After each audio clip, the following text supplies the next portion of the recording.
My sister leaned across the dining table with a cruel grin, sliding a silver package toward my plate while the entire room fell dead silent. She told everyone present that the contents inside would finally explain why I never truly belonged in our family. I sat frozen as her words hung in the air, swallowing the bitter sting of public humiliation before deciding to send the test away. Months later, our family attorney summoned us for an urgent reading regarding my late father's estate, and the sheer panic on my mother's face proved they knew the truth all along. Before we dive deeper into this wild journey, I would love to know where you are watching this video from today. What is the weather like in your city right now, and how is your week going so far? Please take a quick second to hit that subscribe button and tap the notification bell so you never miss another dramatic story. Your support truly helps this channel grow and allows me to keep sharing these intense real-life experiences with you every single week. Growing up inside the massive Stirling residence in Denver always felt like living in a luxurious refrigerator. I learned at a very young age to keep my head down, finish my schoolwork quietly, and blend into the wallpaper just to avoid my mother's heavy sighs. My sister Juliana was the exact opposite, commanding every room she walked into despite never earning the spotlight. My mother Victoria showered her with praise for the smallest achievements, while my own perfect report cards were met with cold indifference and household chores. By the time I turned 35, I had successfully carved out a peaceful life far away in San Antonio working as a corporate accountant. I built a quiet routine surrounded by neutral colors and predictable schedules, desperate to heal from the pain of being the invisible child. But when my father Richard passed away, the strange magnetic pull of family obligation dragged me straight back into the lion den. He had been the only gentle person in that cold house, leaving me with small memories of warm support that I cherished deeply. 3 months after the funeral, my mother insisted on hosting a small birthday dinner at the main house, though her nervous voice on the phone sounded totally scripted. Walking through the front door brought back the heavy scent of lemon oil and old leather, but the grand hallway felt hollow without my father's calm presence. Juliana sat at the kitchen counter flipping through travel magazines, barely bothering to look up when I arrived. Meanwhile, my mother kept pouring glass after glass of wine with visibly shaking hands. The entire meal felt like a carefully staged performance designed to make me feel small. Juliana babbled endlessly about her expensive home renovations and lavish lifestyle, while my mother laughed at every single joke with artificial enthusiasm. Whenever I tried to contribute to the conversation, the energy in the room dropped completely as if I were nothing more than background noise. Juliana kept shooting me sly looks throughout the evening, clearly waiting for a specific moment that she and my mother had rehearsed in private.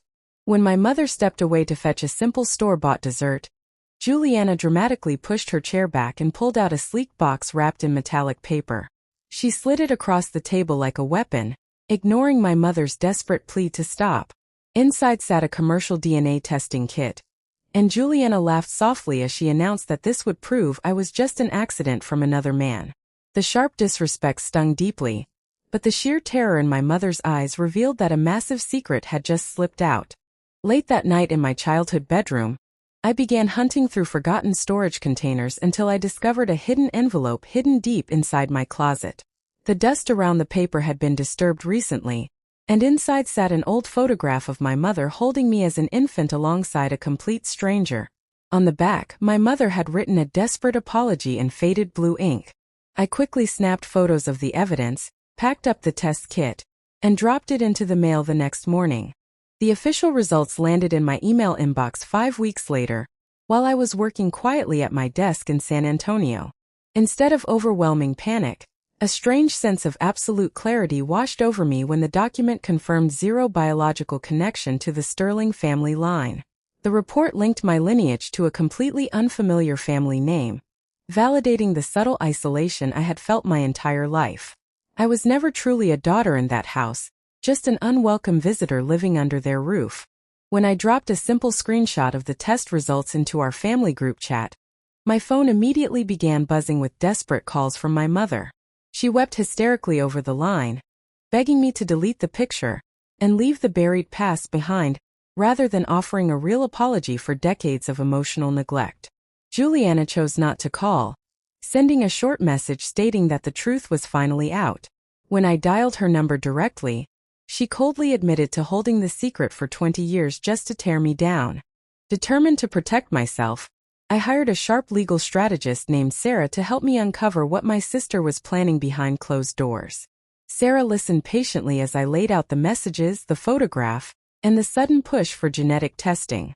My attorney immediately recognized that Juliana was attempting to build a legal case to erase me from our father's inheritance entirely. Just 3 days later, our longtime family attorney requested an emergency conference because specific conditions in my father's final paperwork had officially been triggered. The morning of the meeting felt freezing as Sarah and I walked into the top-floor legal office overlooking the Denver skyline. My mother arrived looking completely drained, sitting silently at the far end of the long conference table without making eye contact. Juliana strode in moments later wearing a high-end designer suit, accompanied by a high-powered litigation lawyer.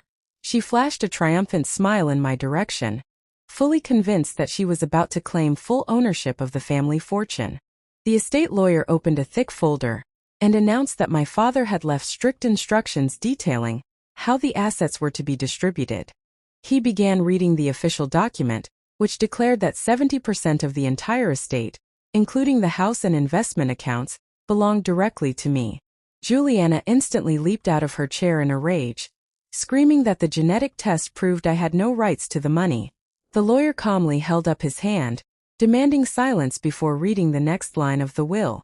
The document revealed that my father had known I was not his biological child since I was 2 years old, yet he consciously chose to raise me and leave me his legacy.